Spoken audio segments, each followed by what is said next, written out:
Sure, you can travel to a bar, but it's not too often the bar travels too. Parts of the Flatiron started life in 1927 in Brooklyn, migrated around town in various guises until it was reborn here in Manhattan. The bar was originally in Brooklyn. It was then at the ballroom space, which was a big Rat Pack, sort of a hangout.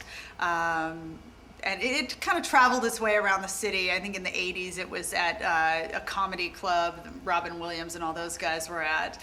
And then we sort of discovered it, just kind of sitting there and waiting to be, you know, reborn.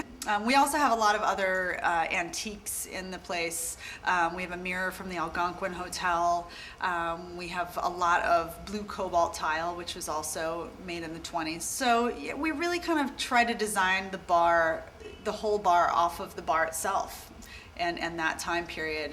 Art Deco, very classic, kind of idea that you walk in the door and you feel like it's been here forever.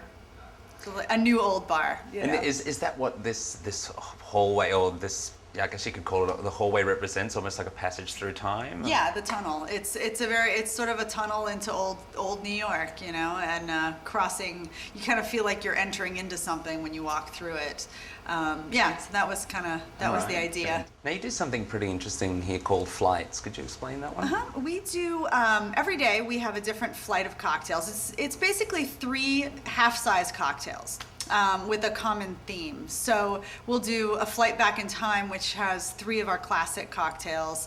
I'll do the flight to Hawaii, which has 3 very tropical cocktails. I'll do a flight to France that has cognac-based cocktails, a juniper flight. So it really gives people the opportunity to taste more cocktails than they maybe would have when they walk through the door. And also to try things that they didn't know existed.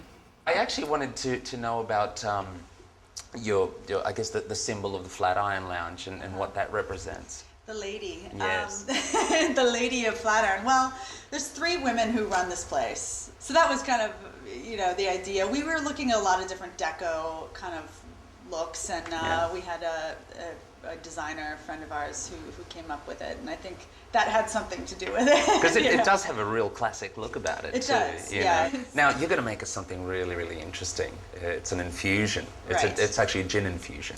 It is. I'm doing a cocktail on my current menu that is made with the Miller's 90 proof gin that I've infused with a tea. It's a fairly new cocktail that we've put on the menu. It's called a Scarlet Bloom. Mm-hmm. So it's a Miller's gin infusion that we've done with an herbal tea. We've got 2 ounces of the tea infused gin. Basically what I do is I'll submerge these in hot water for maybe 10 or 15 minutes, pull them out, pour out the gin, put in the tea, let it sit for the same amount of time that you would make a pot of tea, you know, maybe 15 minutes maximum. And then I'll pull the tea, and there you go. There you have it. It's tea infused. It then has 3/4 of an ounce of youngberry juice. What are youngberries? Youngberry is a South African berry, and then we have a 1/4 of an ounce of fresh squeezed lemon juice.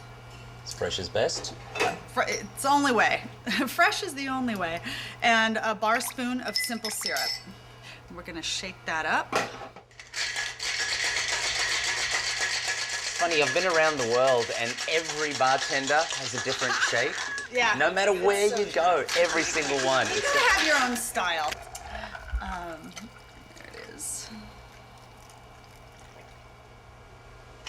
Perfect, Paul. And that gets topped with 3/4 of an ounce of champagne. Oh. Just to give it a little bit of effervescence. And then we're gonna garnish that with an orchid. Is it ready for the tasting? It is. Yay. Well, Julie, thanks for having us. You're Cheers. welcome. Cheers. Cheers.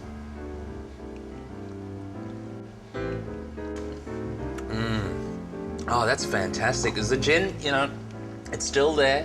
The higher proof gin works beautifully in cocktails. You get the gin in the cocktail no matter what you mix it with. I've played around with the same. This cocktail we did with both of these, you know, and it was that much better. The higher proof came out. It just comes through. Yeah, you really get that juniper flavor.